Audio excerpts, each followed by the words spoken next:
Welcome.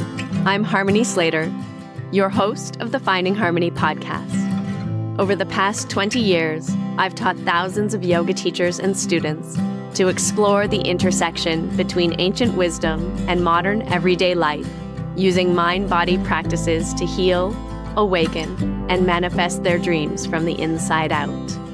This podcast is a sanctuary for those feeling overwhelmed by life's challenges.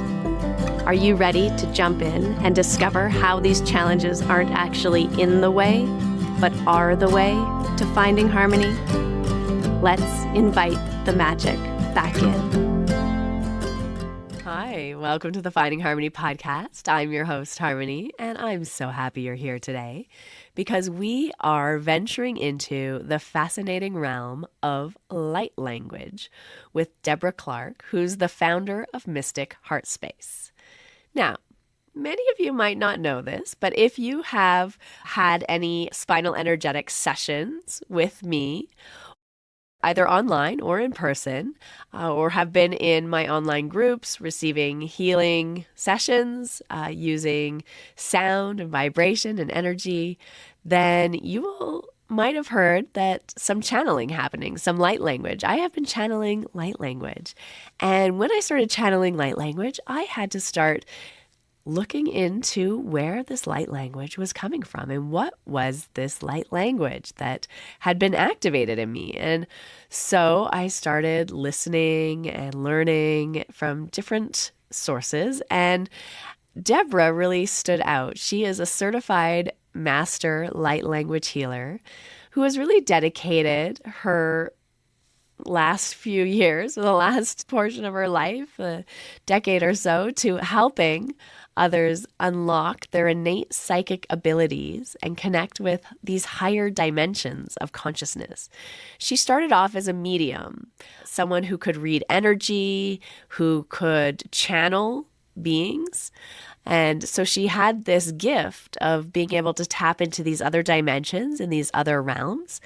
And she started to channel these spirit guides and angels and interdimensional beings that were coming through in a vibration, in a sound vibration that she discovered was light language. And so today we're going to be exploring this mysterious phenomenon.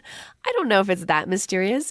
When you hear it, when you feel it, it feels like something very ancient, very old, very recognizable, and very much from the heart. And I love that her space online is called the Mystic Heart Space because it does feel like light language is a form of heart language, of sacred communication that's transcending our ordinary speech. It's like it bypasses that executive functioning mind and like opens up into the feeling mind, into the feeling centers of understanding.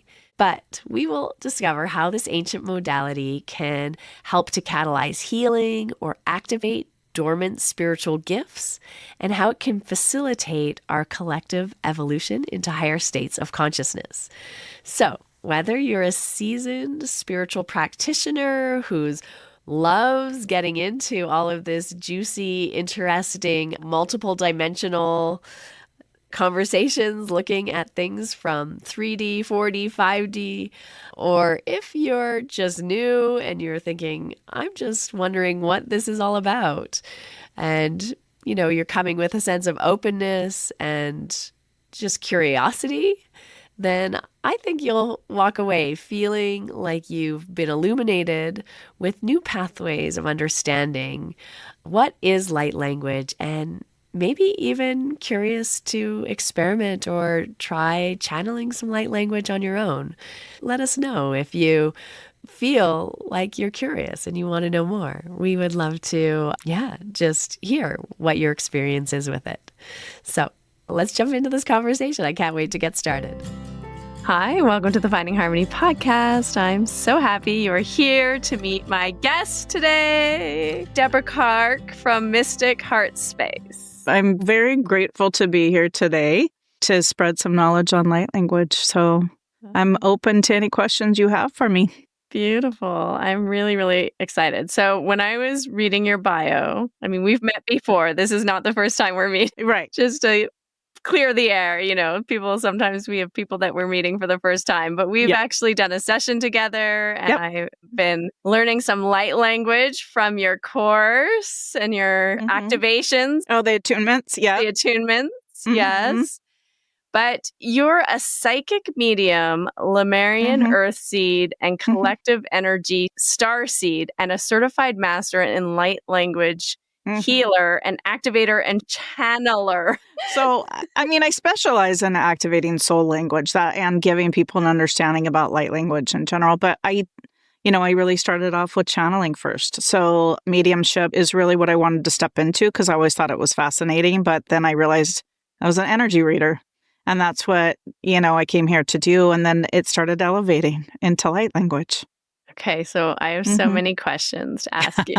But probably first, people are wondering, what is light language?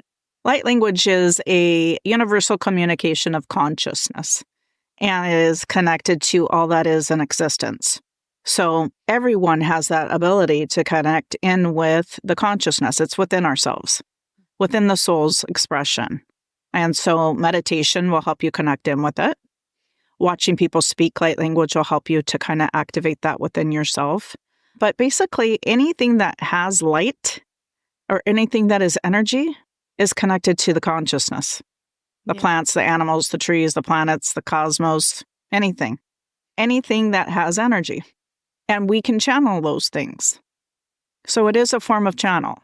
Yeah, it's like a channeling of vibration in a way, right? Yeah. It can be tones, frequencies of energy to help to open, clear the chakras, heal. It's super powerful. But it's also a form of communication to other realms. Okay, so there's so much in your bio that we're going to unpack just for people listening. Okay. Because, so often how I like to describe light language is that it's the language of the heart. Would you say that that's... language of love. Yeah. Yeah. It's just that, love is consciousness. Yeah. And we have to understand that is our true vibration. Yeah. And, we have the ability to connect in with anything we love through that consciousness.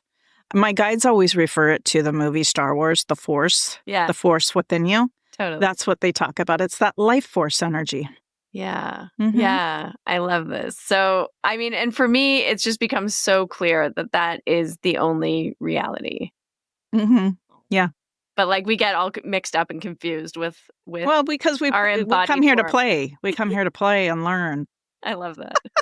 Yeah. Okay. And the human aspect. Which is fun too. It's fun to be human. It's fun to play the roles, and we're eternal. So we get bored. It's a good way to look at it. Yeah, that's how I look at it anyway. Yeah. So I don't take this all so seriously. Yeah, I know that I'm eternal, and I know that I can communicate with whatever I would like to. Yeah, I connect with different timelines too if I want. Everybody has the ability to do this. Wow, I like this. This is amazing. So then also, what are the differences between, because when I first started to learn about light language, it was transmitted to me in the form of singing. Very common. Yeah. But then also as I was researching it and looking into it, there's drawing and kind of mudras with the hands, as well as the language and different sounds. Right. So can you talk a little bit about what are all these different expressions? Yeah. So the singing comes from the soul's memory.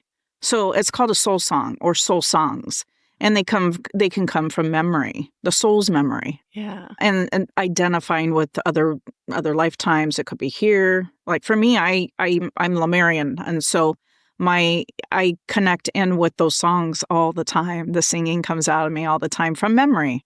As you get activated, when your soul language starts to come through, you'll start singing from those, from the memories.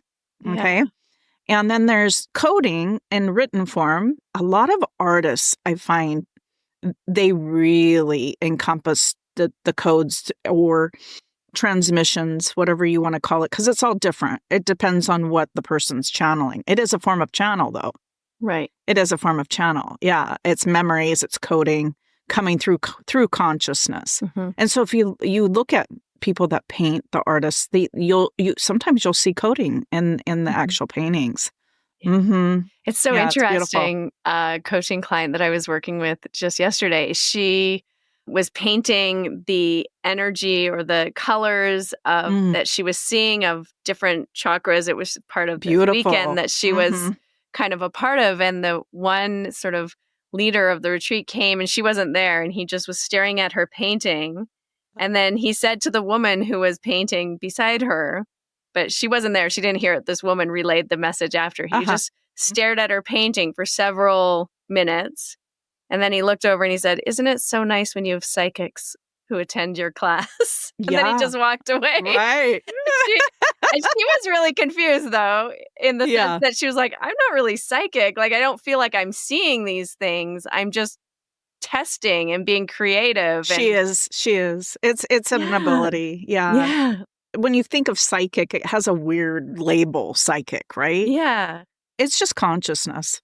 Yeah. It's the ability to see things in different ways. Everybody's different and unique in their way of receiving the information, right? If through consciousness. Like for me, I'm very, very I'm a feeler.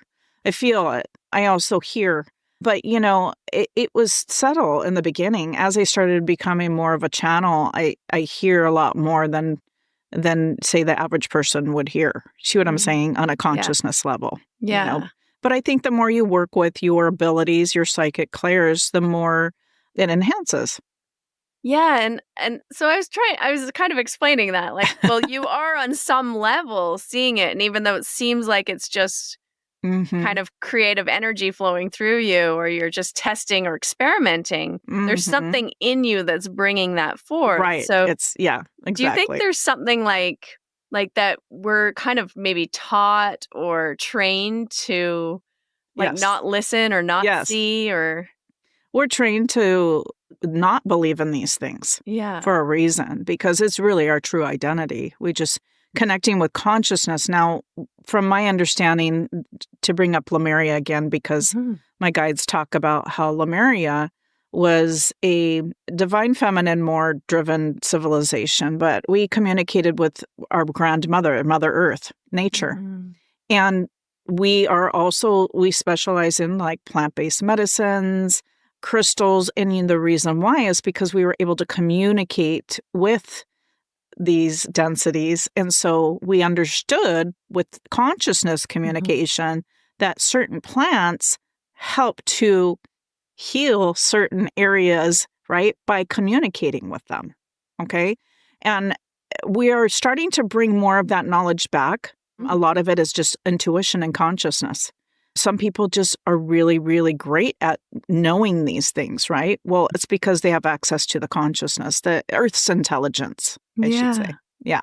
Do you think there's like something to this, like you're saying, it's coming back? There's a lot of movement towards shamanism and plant medicine, and people are more becoming comfortable with this idea that they can hear or receive messages from the earth or from the plants or from, I don't know, other beings. Yeah. Well, that's because we are lifting in consciousness. That is why people are starting to see the illusion. Okay. The illusion is the mockery of it all, my guides are saying, right? We're starting to see things with truth. And that's because we are, as a collective, raising in vibration. Now, the starseeds, the light workers, I know you want to get into the differences between those two, but we're holding the vibration to help people heal. And some of us are strong transmuters, which means we take on a lot from other people that can't transmute for themselves. That is where your role comes in. Yeah. Right? Yeah. And we're helping. Yeah. Channeling in a different kind of way. Yeah, exactly. And frequency, toning with vocal is superpower. It's light language. It's a form of healing. Vibration is healing. Toning is healing. Frequency is healing.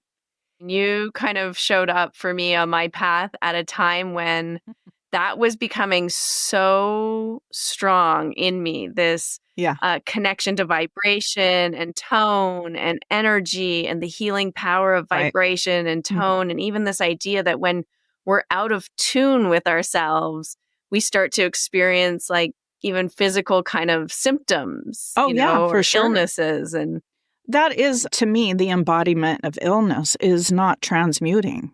We we're in the hustle and bustle daily life. We're not taking time out to go ground, get in nature, relieve stressors, rebalance the energy. We're taught to go, go, go, and not to rest. I mean, some people are functioning on 4 hours of sleep.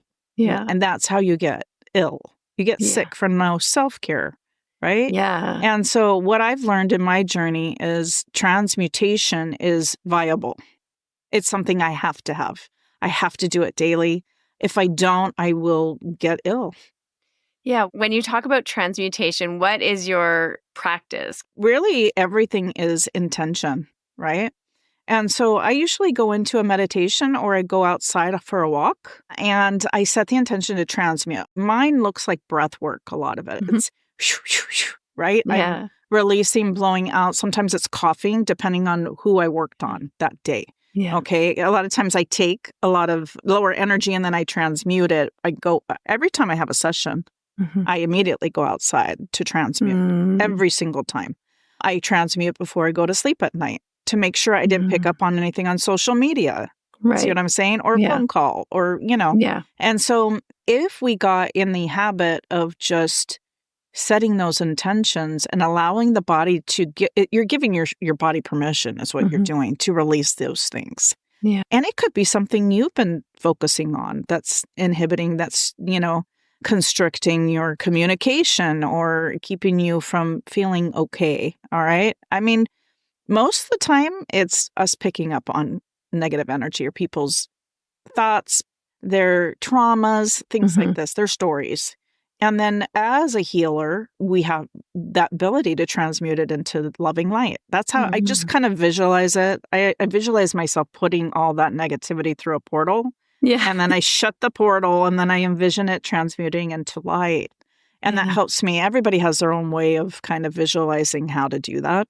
Some people use fire, the element of fire to kind of burn things off. But to be honest with you, I have dragon guides. Yeah. And they're the ones who taught me how to transmute by breath work. Yeah.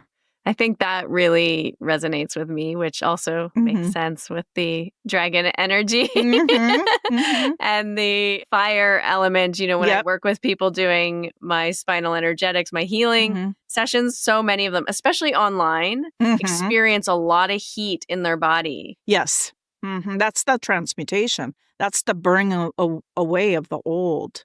And so a lot of times after your sessions too, you'll feel like a perspiration feeling yourself because that is a symbol or identifier to you that you are helping that person transmute. So you'll start to feel it leave their body. Yeah. And it's a beautiful modality. I encourage everybody, even if you're not a healer, do it for yourself. Yeah. Right? Yeah. So how would someone do that for themselves if they were like maybe new to this and they're like, okay, I want to try transmuting or shifting my energy because that's kind of what we're talking about, right? Just go outside, test it out, set an intention and connect with the earth, lean up against a tree and just allow your soul to communicate with it. Because to me, your soul knows what to do. The brain, right? This thing doesn't understand it. We have to teach this what consciousness is, right? But I say get activated with soul language too. That will enhance your communication and better help you to be a transmuter of your own energy and to align your energy. Yeah. Yeah. It's powerful. It's so powerful. Yeah. And everybody has the ability. You don't have to be special or unique. Everybody has that ability. Yeah. What do you think inhibits people from connecting to that ability? It's the not knowing what it is. It's the scary part, the unknown. And there's kind of, people call it speaking in tongues, right? You've heard that expression. Yeah, I've been to the Pentecostal churches too. Right. And it is similar. However, let me tell you, light language has nothing to do with religion. It's energy. That's what it is. It has nothing to do with any religious anything. And so I don't teach it that way because that is not how I learned it. And I learned it from within. I learned it from understanding it in my own journey to enlightenment with light language. Yeah. And so what I've learned, I communicate with people. And a lot of it is communication because I'm a channeler. So a lot of these guides will channel through me and I hear it through the consciousness of what they're saying. Yeah, that's Okay. amazing. So let's talk a little bit about that. What are the guides? What are these sort of energies or beings or things that you're channeling? There's different beings on different dimensional realms or different densities. And they each bring something different. For instance, fairies, and yes, fairies are real. Okay, but they're on a different density of frequency. Some people see them, see what I'm saying? Because they connect in with that vibration. They live on the vibration of joy and happiness. And when they come through and I channel them, I get like real happy and, cheerful like a little kid, and I'm like, wow, can you imagine being on this density all the time, being joy and happy all the time?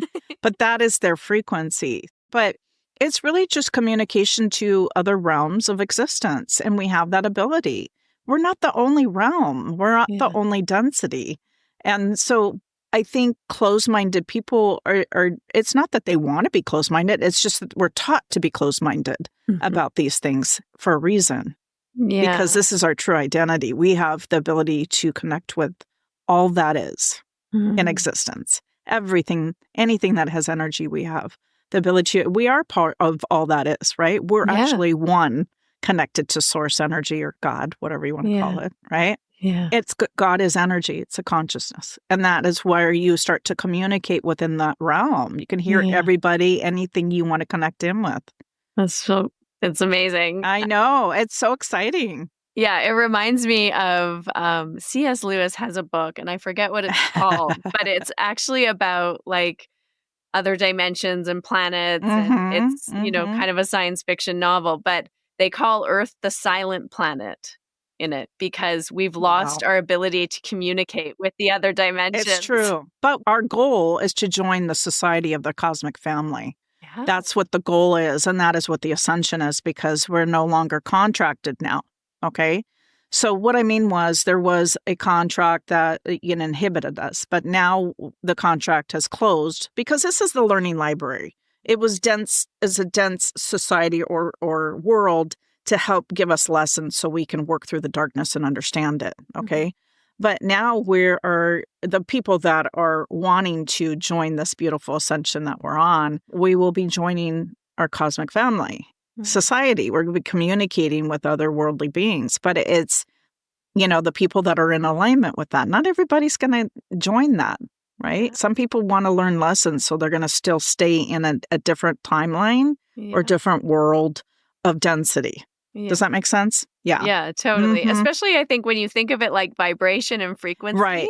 It's helpful because it kind of takes out the judgment in a way. Right. It's sort of just like if you're vibrating at a certain level, you can't help but start to connect with things also that are vibrating at that level. They're going to be vibrating with love, with that frequency of love. And that is why we have to stop fearing things and start loving things and being open to understanding rather than judge it. Yeah. And so, like, for me, I guess you could call me a rebel. I just always kind of rolled that way. I feel like I want to experience something for myself to learn if it's dark or if it's, of loving.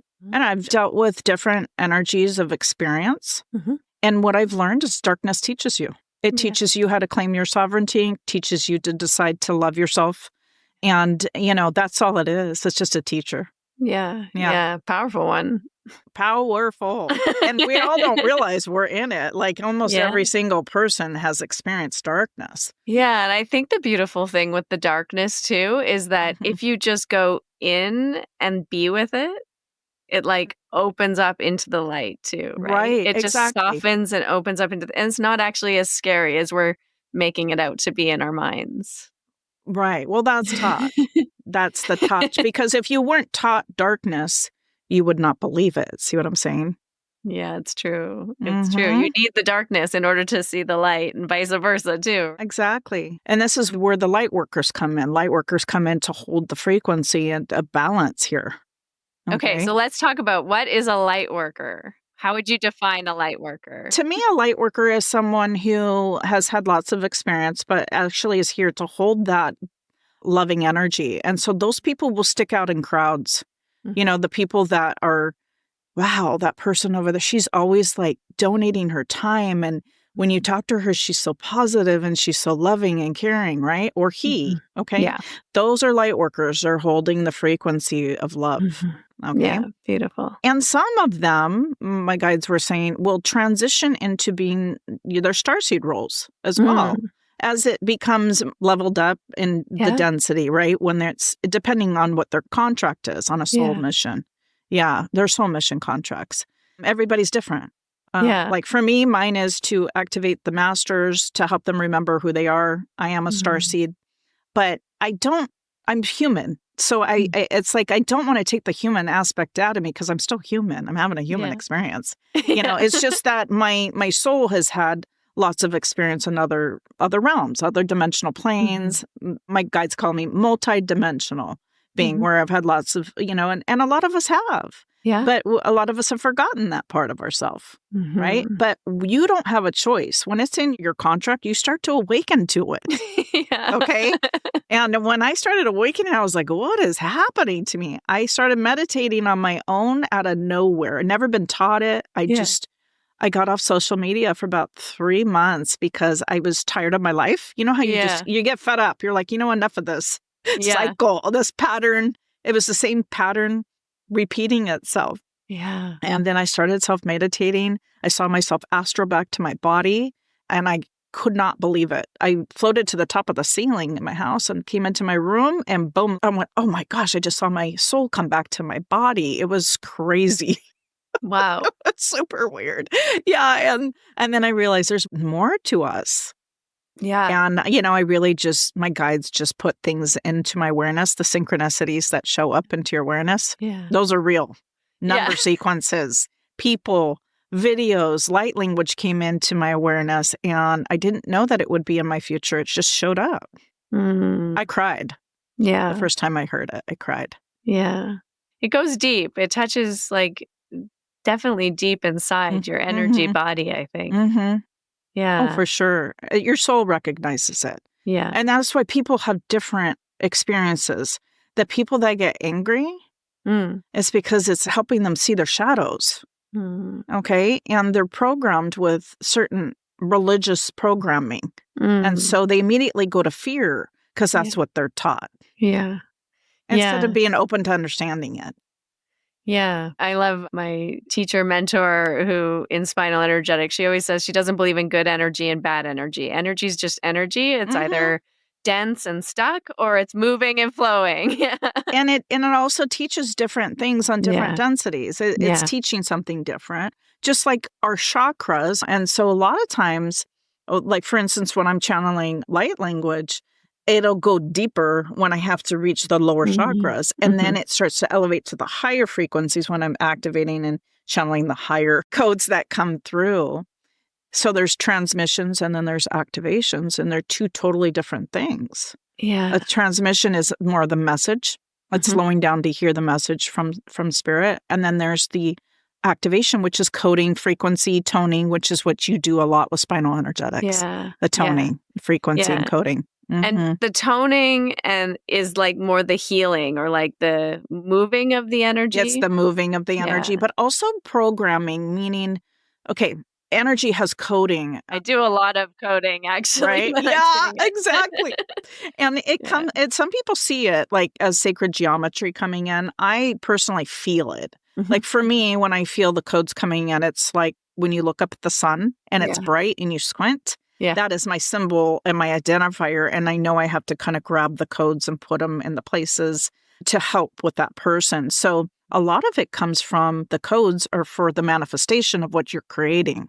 Okay. So if you're setting intentions, I want to clear this whatever I'm suffering from, and that's my intention is for Harmony to do this for me, then you're going to facilitate exactly what it is their intent is. Intent is everything with light language. I feel like intention, I started reading again Wayne Dyer's book, The Power of Intention, because I was, it just kind of came into my awareness again. I was like, I think I read this a long time ago, but it showed up again. And it's so profound because in a way, intention is the energy that's holding everything together. And if you can tap into that, it shifts Because Like, we're creators. it's crazy, the shifts. This is about creation. This is the civilization of creation. And that's why they say we have the ability to create whatever we want. So make it better. Yeah, make it good. Make it more viable. They're saying make it better. And it really is a choice. I've noticed just dealing with a lot of people that aren't awakened, right? Family members, things like this, they focus on a lot of negativity. Yeah. I'm sick. My head hurts. I got this. And they say it daily, right? Well, that manifests because they're focusing on that. The energy will gravitate to whatever it is you're focusing on. The universe will say, oh, well, she wants to experience pain in her lower back today. So let's give her that, right? Yeah. Because your words, your thoughts are magnifiers. Mm-hmm. And that is what creates the coding and experience. And so if you want to get activated, say with soul language, what happens is I'm just the conduit for the manifestation coding to activate that memory within you, to bring that forth for you. Yeah. To put it into your energy. Yeah. It's so powerful. Yeah. When we think of infinity, I mean, we can't really think of infinity because our brains are limited. But when we try and imagine infinity, the concept of infinity is exactly like you're saying, like nothing can inhibit infinity. So if you're thinking about limitation or you're thinking about the problem, infinity is going to give you the limitation or the problem. Exactly. That's also a part of the infinite. Yeah. If you think you can't do it, and you won't be able to do it. Yeah. Stop thinking that way. Yeah. Think better. And you know what I did? I had to really focus, like the beginning phases of awakening, and I know this was part of your questions too. Yeah. Is you really have to really, really be self-reflective. The things you're doing, saying, your mindset, where is it going, and be the observer of your thoughts. When you're the observer of your thoughts, you're going to realize what a program you have, because the same things will come up again, and it's your job to reset and reprogram the mindset with positive affirmations. I will wake up and say, I'm a positive light language activator, channeler, healer, medium, energy worker. And I just go down the list of everything I want to be and that I am, and it will manifest. Yeah. Yeah. That's really fascinating. Like this idea of being stuck in the program or like that broken record of our negative thoughts or limiting beliefs.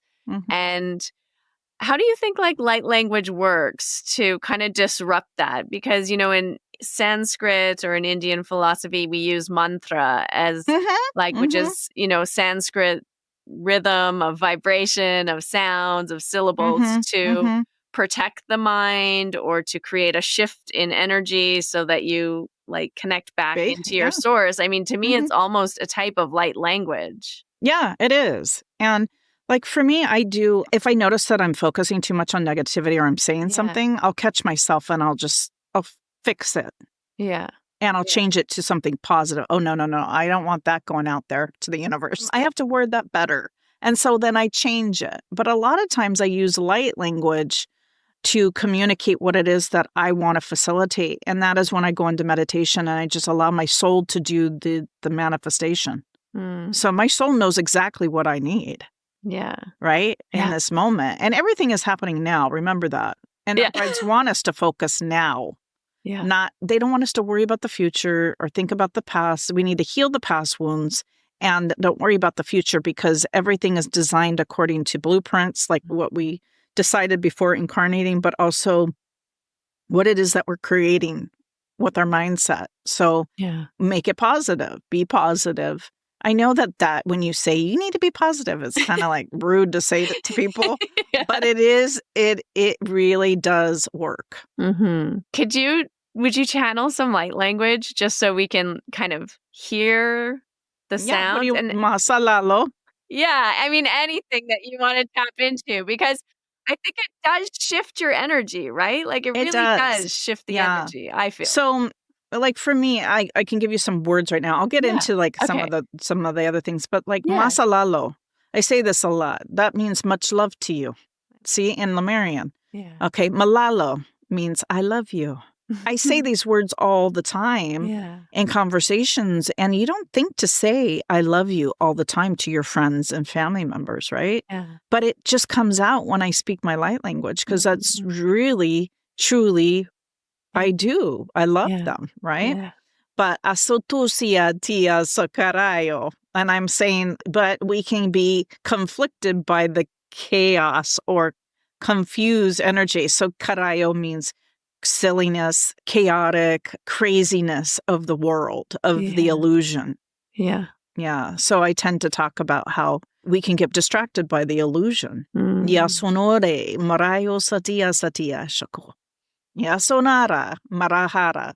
Hara means love, consciousness, all that is, and being able to reconnect with that. And now we're restoring this. See, we're restoring what is rightfully ours. If you're in alignment, if you're not ready to do deep shadow work and heal the traumas, then you're not ready. And that's okay. You know, it really is a choice. Yeah. It's a choice. It is. Yeah. You do have to do some deep shadow work. You really have to be okay with feeling the darkness. It's an understatement. Okay. If you're not ready to dive deep and feel the pain and work through that, then don't get activated. I'm going to tell you that right now. Okay. Yeah. Like you really have to be honest with like those, I'm going to say childhood wounds, but I think they're just like the things that we've brought into this life with us, these deep woundings of, you know. And, you know, what I've experienced is sometimes it's another timeline that you have to heal. That you were here in a different timeline that you didn't get to heal. And so those stories will rise as you begin your healing journey. Yeah, it's really fascinating. I also did some work around ancestral trauma and the trauma statements or phrases that we have, that we hold in our conscious mind, but that aren't ours, that come from like our grandparents, and looking at like, what is the trauma statement, you know, that you tell yourself when you're experiencing, you know, like, I don't deserve to exist, or something like this, right? Like, and then looking at what's the origin of that? Like, is it even yours, or does it belong to, you know, your grandmother, someone else, you know, that you're connected to, either consciously or genetically, or... Since you're bringing this up, a lot of us starseeds or light workers are coming in to heal the ancestral patterns of behavior. Meaning, if there's a lot of addiction, say, in a family, somebody might come in to experience the addiction, but actually heal and mend from the addiction so that they don't transfer that to the next generation. Yeah. And I activated someone yesterday, and she was a former addict. And her guides came in telling me she had to experience it, get into the darkness to understand it so that she could better help others with the same story. Because there's a lot of addiction, unfortunately, here on the planet. And so we need to learn how to heal those things and those patterns of behavior so that we don't do it again. Yeah. So a lot of people are fixing those things in the family wounds, ancestral patterns and karma. I feel that so strongly right now when I even think back to, you know, not even 100 years ago, like 50 years ago. You know, I really don't think people were having these conversations. No. Are you kidding me? Oh my gosh, it was... You know what? There was beauty in that, though, too, if you think about it. Like, I do miss being more human sometimes. Like, those stories when I was a kid, I'm like, God, the illusion was fun, though. It was, you know, but now that I'm awakened, I see the manipulation, right? I see the darkness, but I remember thinking, God, but when I was in the illusion, I was having some fun too, you know? You know, not all of it. Not like the broken heart when you first get your heart broken. That was not fun. You know? But I mean, there's beauty in the illusion too. Yeah, you know, course. Playing the roles. It can be fun. Yeah. So tell us a bit about starseeds. Starseeds are just people that their contracts are to be more visible. So they'll be like on social media platforms, teaching about consciousness, elevating the frequency of humanity, bringing forth the knowledge the wisdom. Okay. Mm-hmm. And it elevates as they elevate here. It'll continue to elevate as they start to remember. So language is accessing that understanding with your own starseed origins. Like, for instance, you are as well. Yeah. Bringing back that understanding. But I noticed that a lot of starseeds have to play the role of visibility.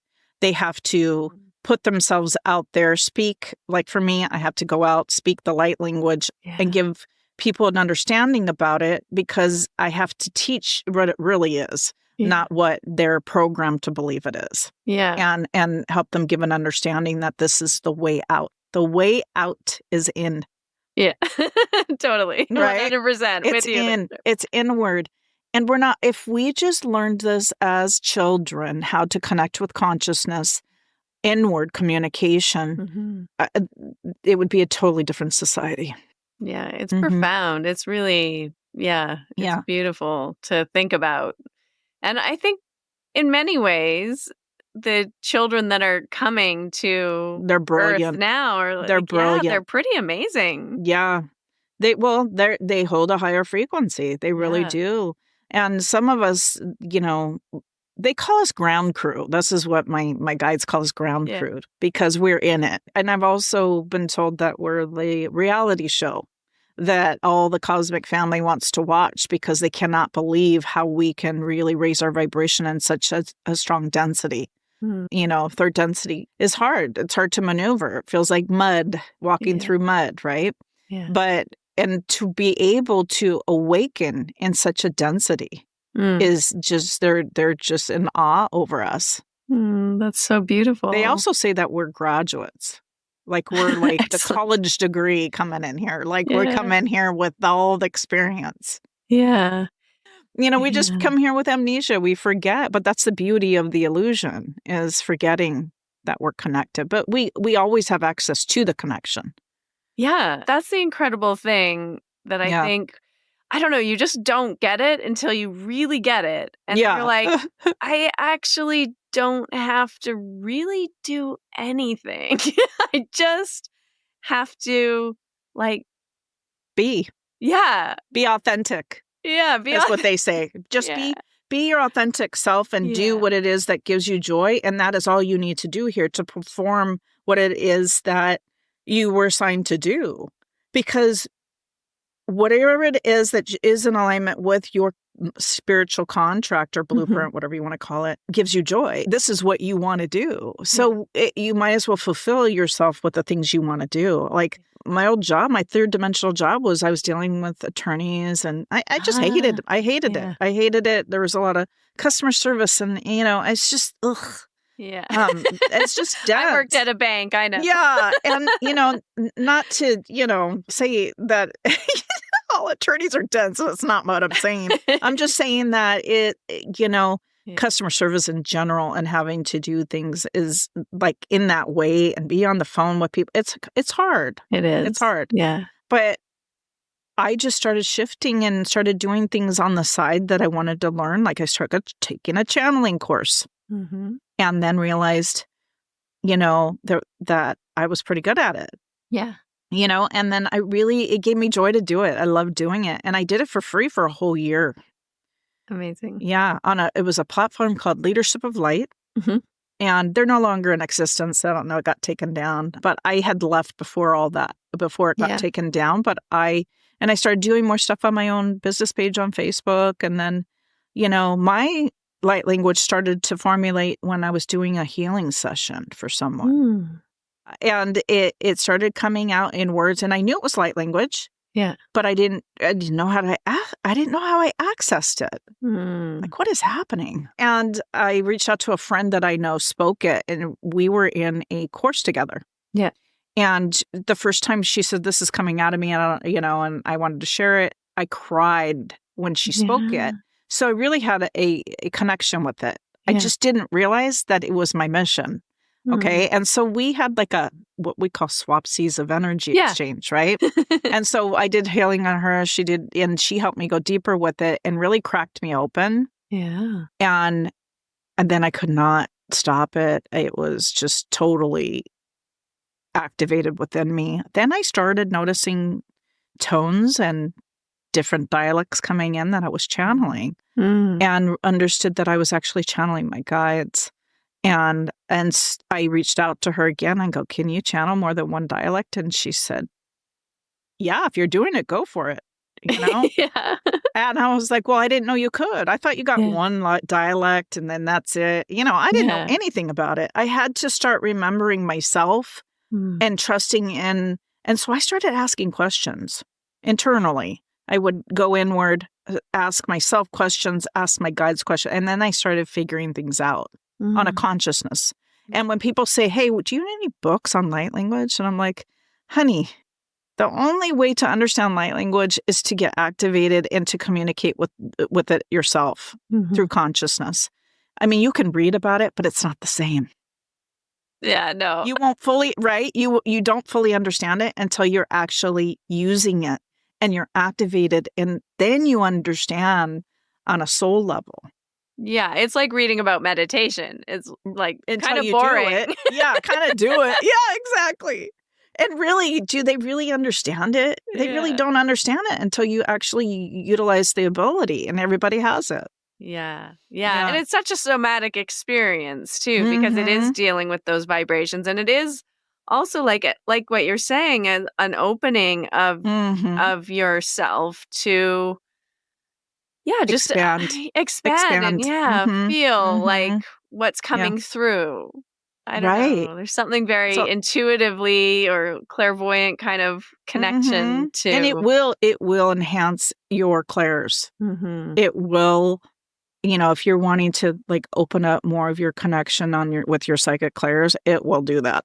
Yeah, it will really expand them. Yeah, it's so powerful. Okay, so also people, when they first hear light language, I think they have like many different reactions. I remember when I first listened like giggling or laughing. Yeah, when I first listened to you, I was like listening to this podcast. And I couldn't stop laughing. It was the most Was fun. It the fairies? Was I channeling fae, maybe?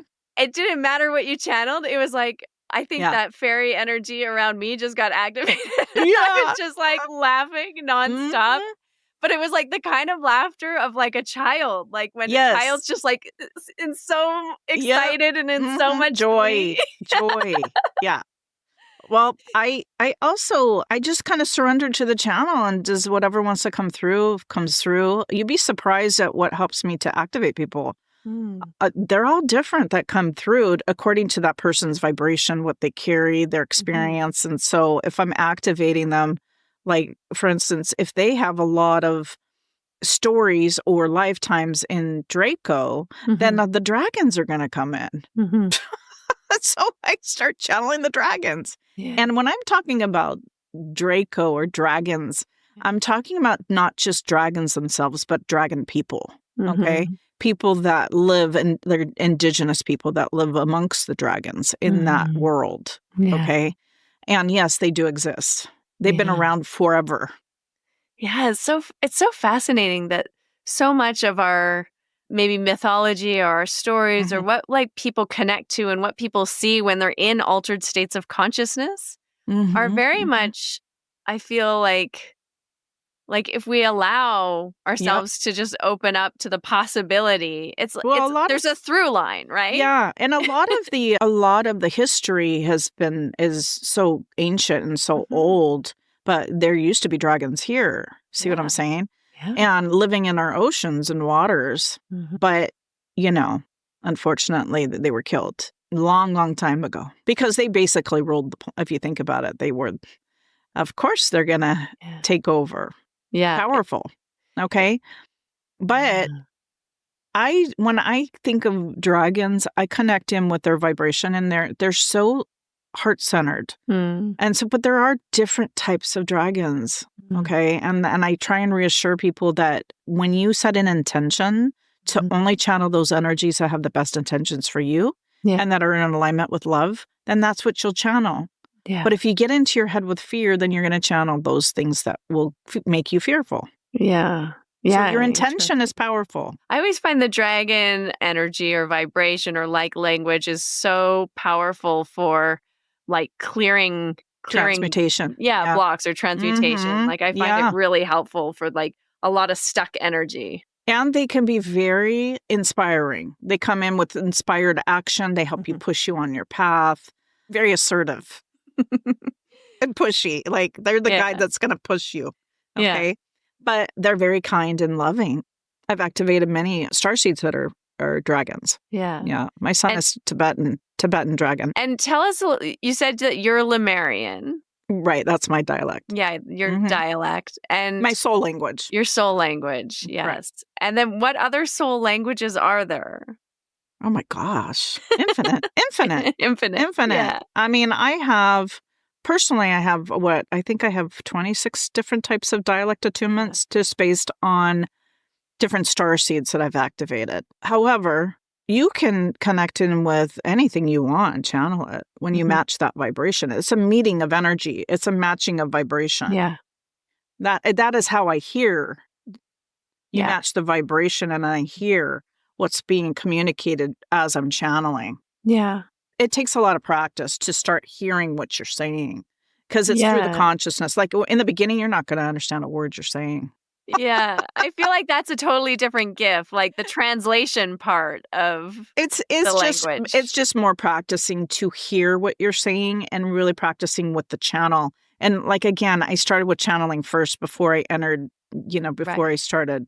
So I started listening and hearing things. I would hear words, people would talk. And what was really interesting is that certain people I could hear more than others.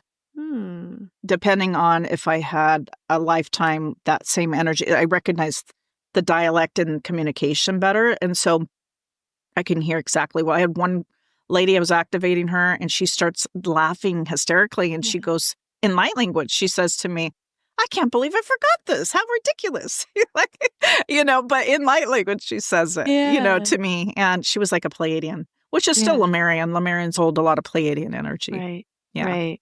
Beautiful. Yeah. So how do you think that this like light language and activating, people to tune into their own light language or their soul language, how is it helping to shift the frequency of vibration on the planet or heal past traumas, or how can it really help us collectively to evolve? It's frequency and it's a healing modality in itself. And so it's going to reach, for instance, emotions that you can't reach with the limited language that we have. You've ever heard the term, I have no words? Because there is no word to describe how you're feeling. Light language is a way of communicating exactly how you're feeling on a soul level. And so it reaches deep within to heal the trauma, the stories, the clearing. It's a healing modality. It clears unwanted energy and connects you to and aligns you to the flow of the life force energy or consciousness so that you can really feel your own identity. Yeah. And I mean, when you clear, and I'm in meditation and I start to clear, right? And I transmute and I clear and I cut cords to everybody I have connected in with. What happens is I feel myself in that energy, but also all that is. And my connection is oneness. It's that connection with everything. But then when you get into that sweet spot and you're in meditation and you just feel love, unconditional love, support, the worries just drop away. And you start to see things in a higher perspective. You're not in it anymore. It. You're observing it from, above perspective. Yeah. Yeah. I mean, it makes complete sense to me because I can relate to this experience. But like, again, I said, you have to be prepared to heal the trauma. Yeah. And be in a place of understanding that you got to forgive yourself. Forgiveness is huge. Forgive yourself for the mistakes you've made along the way. My God always says, you're going to F up. You're going to mess up along the way. Yeah. And that is how you learn. Okay, so forget about feeling guilty for the mistakes you made. Just be thankful that you're finally awakened to the mistake and that you learned from the lesson and healed it. Yeah. Yeah. I think self-forgiveness is probably one of the most powerful tools we have.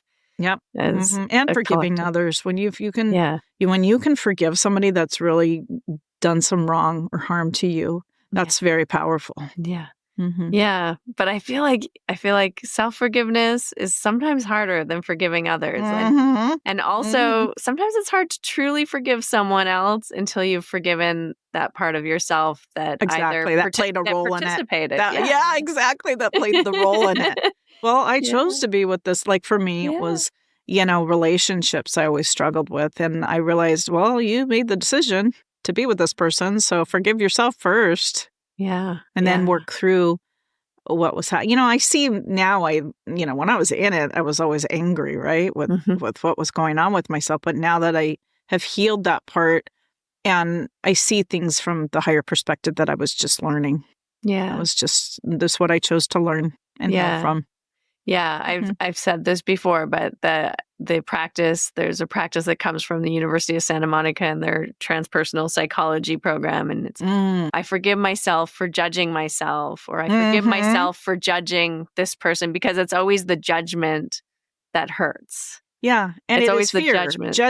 Judgment comes from a place of fear. Or I forgive myself for buying into the misunderstanding that Right. And then you always say the truth is. And then that helps you connect back into what is the higher truth. Yeah, I love that. It's really beautiful. I really love that. Yeah. That's why he says self-reflection is huge. If you can do some self-reflection, admit to the mistakes you've done or the roles you played, it really does help you to elevate and to understand better who you are. Yeah. And we do also have shadow aspects of ourselves. Yeah, big time. Yeah. I mean, I have Ghetto Deb. I call her Ghetto Deb. I love it. She comes up when I'm defending my kids or, and she can be very mean and brutal with her words. And I've learned that not to control her, but to work with her and ease her storm. Do you understand what I'm saying? Totally. So when I'm the observer of, this anger is surfacing. Oh, okay. I'm getting emotional here. Yeah. This is anger surfacing. And when I see what's kind of manifesting, then I'm like, okay, I need to calm the storm. Take a walk, take a breather, shut my mouth, and just let's reset. Yeah. Okay. That's the biggest way. And then, because a lot of times your shadow thinks it's going to protect you. Always, I right? think. Yeah. And really it just messes everything up. Yeah. Yeah. In working through shadows, like a lot of times in this line of work, I'm just saying my line of work, I see a lot of perfection shadows. People portraying that everything is love and light, which is a bunch of horse shit, excuse my French. It really is not love and light. It's healing the traumas and working through and being honest with yourself. And so boundaries is powerful. You don't have to be open and loving to every person. Sometimes you have to set a assertive boundary with someone who's pulling on your energy. And it can be empowering to do that. Well, I remember my son telling me, "You've changed, Mom." I'm like, yeah, I'm finally setting boundaries now. that I didn't set before, right? And when you do that for yourself, you learn a lot about, it's empowering to be able to finally set that boundary. There's always that yes person, right? Because we're healers. We want to say yes to everyone. It's true. But it can be very unhealthy. I'm like, oh, this is a message for me. Oh, really? No. But yeah, no, I definitely, the thing that I always think about is if you're not authentically saying yes because you want to, or you're feeling in alignment with it, it's actually not helpful for the person you want to help. It could trigger things. Oh, yeah. It's not helpful for you, and it's not helpful for them, and it's not honest, and it's not right. Like there's a whole bunch of stuff that gets really and then messy. Secretly you're in the shower cussing them out, like, how dare them ask me to do this right now?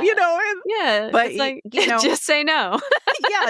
I've learned that whatever I have to, because I do get pulled on a lot energetically. I get people, you're not available until, right now, mid-December for sessions. Can you squeeze me in? And it is a trigger for me. Yeah. Because I'm full for a reason. Like I've got sessions I have to do, right? Yeah. But I also try and keep certain days open for those moments where I feel people really need me. Yeah. But it really does hurt because I need self-care too. Yeah. Yeah, totally.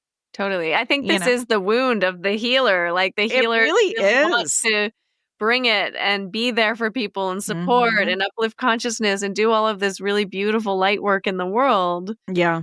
And sometimes we put ourselves last on the list and we have to flip that around. And then that's what really, then it triggers us. Then we have to release the trigger and then go through all that nonsense. But I've learned to be more assertive. I push the block button a lot. Yeah. This line of work. You got to do it. And, I'm running a group and I have my own, business page. Plus I'm teaching courses. Then I have my TikTok. You're running all these different platforms. People can really pull on your energy. Or, for instance, my light language group on Facebook, people try to self-promote themselves on a group that I have worked my butt off to create. Yeah. And it's about learning. It's not about you promoting it's about learning and sharing. Not necessarily self-promotion. And so, but people think, oh, she's got 80,000 people in here. Let me come into this and, project that story. And that triggers my shadow. Yeah. And then I get angry and I block. Yeah.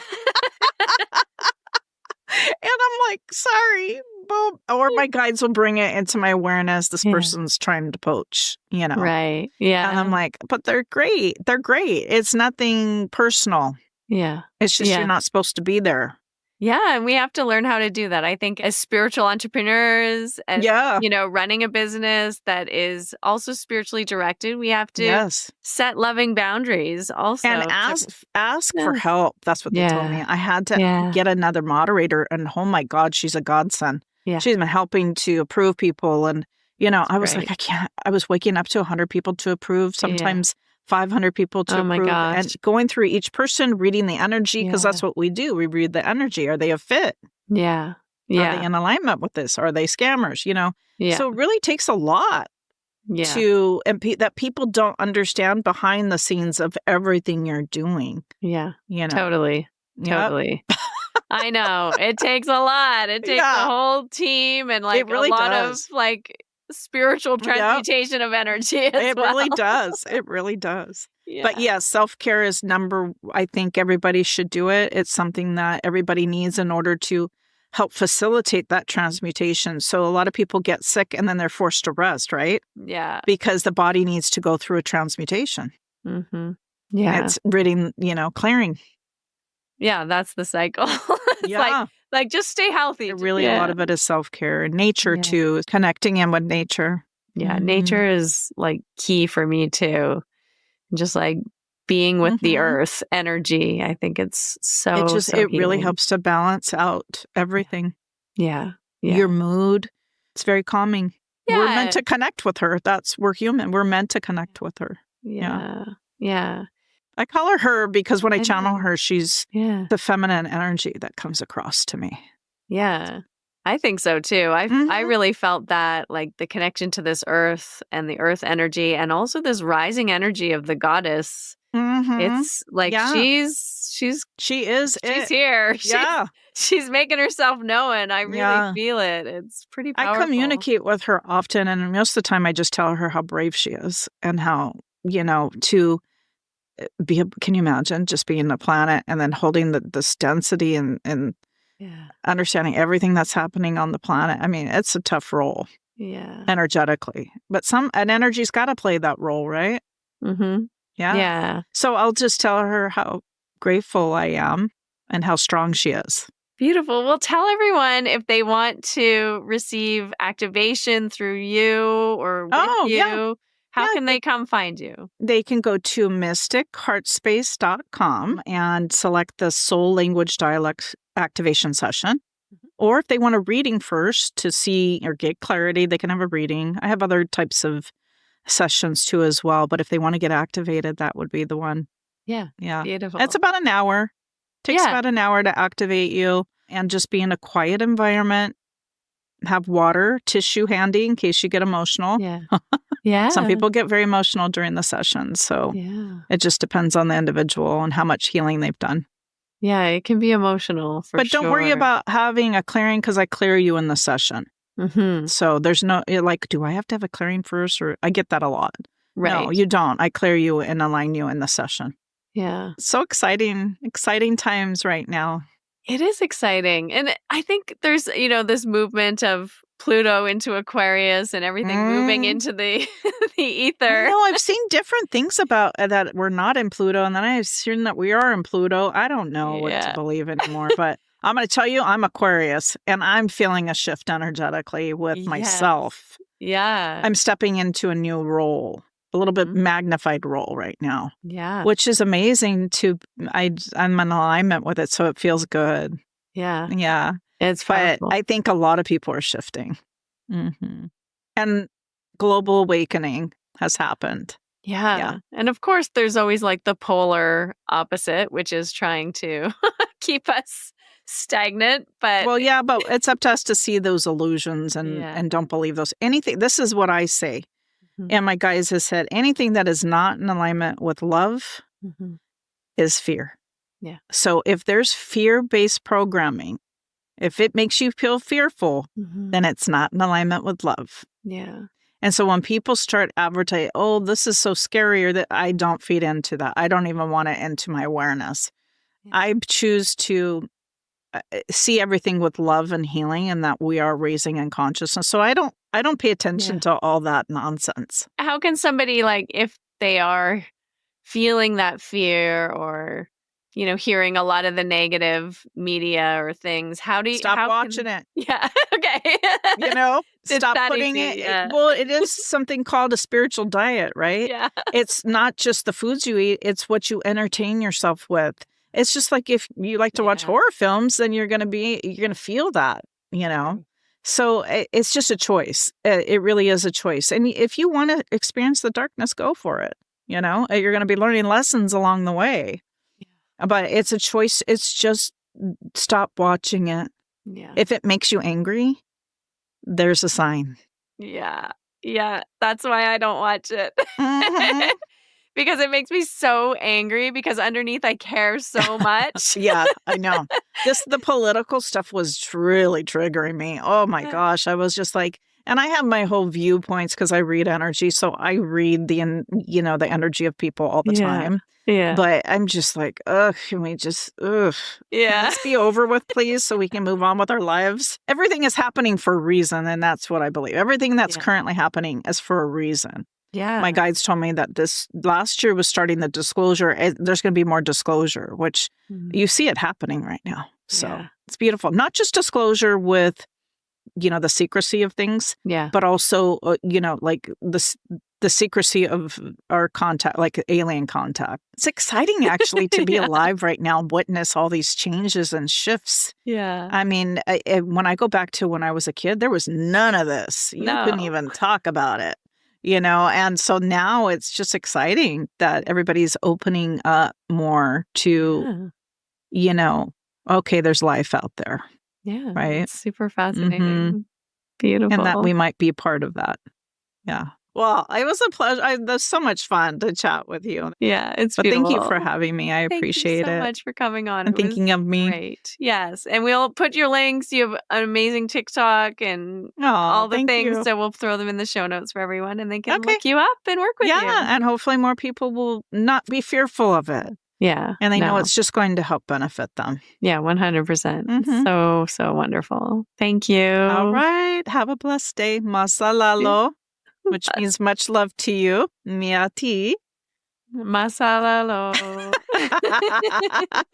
Yasi. Okay, thank you so much. Before we wrap up, I want to share some incredibly exciting news with you, something that changed everything for me. My business coach and mentor, Marie Forleo, is offering an all-new, free 3-day Dream Business Bootcamp, and it starts today. Today's the first day. You have lots of time to still sign up. You haven't missed a thing. You'll get day one training delivered to your inbox.